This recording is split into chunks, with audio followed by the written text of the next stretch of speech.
Selamat pagi Bapak Ibu dan saudara-saudaraku, puji syukur atas anugerahnya pagi ini kita telah bangun dengan sehat. Kiranya damai sejahteranya dianugerahkannya bagi kita, menyertai kita di sepanjang kegiatan kita di hari ini. Mari kita merendahkan diri di hadapan Tuhan untuk menerima sabdanya, semoga menjadi pandu kita berjalan di hari ini. Lukas 16 ayat 10 dan 11 demikian. Barang siapa setia dalam perkara-perkara kecil, ia setia juga dalam perkara-perkara besar. Dan barang siapa tidak benar dalam perkara-perkara kecil, ia tidak benar juga dalam perkara-perkara besar. Jadi, jikalau kamu tidak setia dalam hal mamon yang tidak jujur, siapakah yang akan mempercayakan kepadamu harta sesungguhnya? Setia kepada perkara yang kecil. Saudara sekalian, seorang pendaki bisa mencapai puncak gunung diawali oleh pijakan pertama. Seorang pelari mampu mencapai garis finish dan menjadi juara juga bermula dari langkah awal yang baik. Segala sesuatu yang besar bermula dari hal-hal yang kecil terlebih dahulu. Pohon nangka yang besar dan berbuah lebat, serta tampak rindang di belakang rumah kita pun juga berasal dari satu biji nangka yang kecil. Pohon durian yang digemari selain rasanya yang manis, aromanya yang khas. Meskipun tergolong buah yang mahal, tetapi tetap digandrungi. Pohonnya yang tinggi juga berawal dari satu biji. Sayang sekali banyak orang seringkali memusatkan perhatian atau hanya berfokus kepada hal-hal yang besar. Sampai-sampai ia melupakan, meremehkan dan menyepelekan hal-hal yang kecil atau sederhana. Padahal untuk bisa sampai kepada perkara-perkara yang besar, kita harus mulai dari hal-hal yang kecil. Untuk bisa mencapai puncak gunung, kita harus mulai pendakian dari bawah atau melewati lembah dan lereng terlebih dahulu.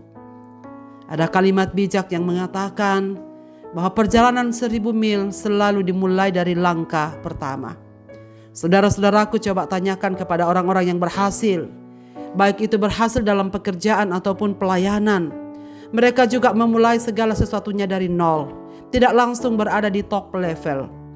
Di zaman sekarang ini orang maunya berhasil secara instan, terkenal secara instan, atau kaya secara instan. Tak peduli meski harus menempuh cara yang tidak halal.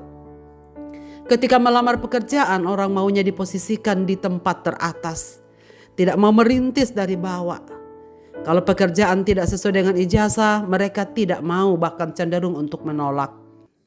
Dalam bacaan kita hari ini, Tuhan Yesus sedang mengajarkan tentang prinsip integritas dalam pelayanan yang dimulai dari hal-hal kecil. Integritas diuji salah satunya lewat cara kita menggunakan uang. Mengelola uang dapat dianggap perkara kecil. Banyak yang meremehkannya, tapi sangat besar pengaruhnya.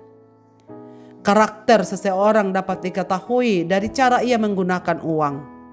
Sikap seseorang terhadap uang sangat mempengaruhi nilai-nilai hidupnya.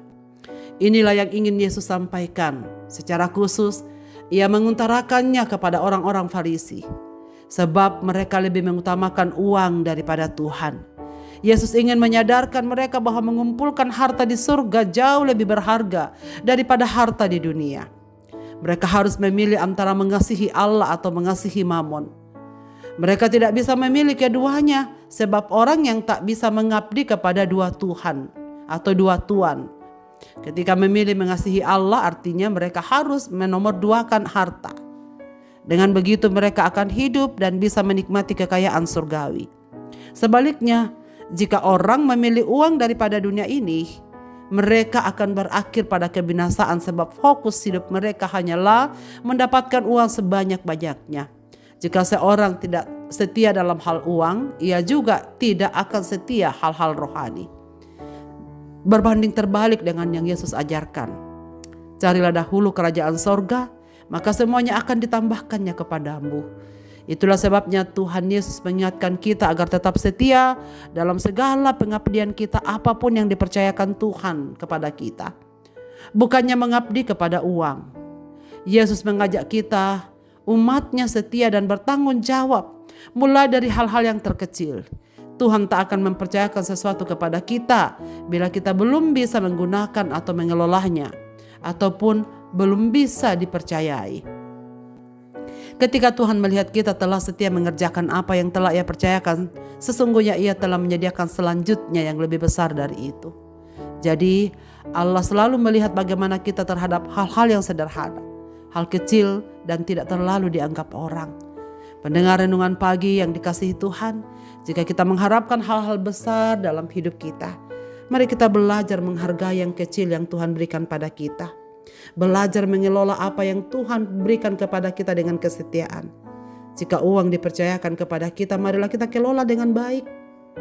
Mari mengucap syukur dan setia mulai dari hal-hal kecil yang Tuhan telah percayakan. Tetaplah setia mengerjakan apa yang Ia percayakan kepada kita sekarang. Percayalah, dalam kesetiaan itu ada berkat yang Tuhan sudah sediakan bagi kita. Marilah kita berdoa. Bapa di sorga, Bapa di dalam nama Tuhan Yesus Kristus, terima kasih untuk firman-Mu pada pagi ini. Ajarlah kami untuk mencintai Tuhan lebih daripada harta yang ada pada kami. Dan di dalam kecintaan kami terhadap-Mu, Engkau mempercayakan pekerjaan-pekerjaan yang harus kami kerjakan di bumi ini. Berilah kami kekuatan ya Tuhan untuk percaya kepada-Mu dan setia kepada-Mu, mengerjakan apa yang Tuhan percayakan kepada kami, meskipun dipandang kecil. Tapi biarlah firman-Mu tergenapi dalam hidup kami. Jika kami belajar dari hal-hal yang kecil, setia mulai dari perkara yang kecil, Tuhan akan mempercayai kami pekerjaan-pekerjaan yang lebih besar. Karena Tuhan menghargai setiap ketaatan. Hamba-Mu berdoa untuk segenap pendengar renungan pagi dimanapun mereka berada pada hari ini. Biarlah mereka semua tetap di dalam penyertaan-Mu. Dalam aktivitas mereka Tuhan sertai. Yang sakit Tuhan sembuhkan. Yang kecewa Tuhan hiburkan. Yang sedang mencari jalan keluar dari persoalan yang mereka hadapi, ya Tuhan, kiranya Engkau campur tangan di dalamnya. Agar mereka menikmati kebaikan-kebaikan-Mu di dalam hidup mereka. Ke dalam tangan-Mu Bapa kami serahkan diri untuk beraktivitas di hari ini. Mohon pimpinan dan penyertaan Tuhan. Di dalam dan demi nama Yesus Kristus Tuhan kami yang hidup, kami mohon doa ini. Amin. Selamat beraktivitas Bapak Ibu dan saudara-saudaraku. Tuhan Yesus memberkati kita sekalian.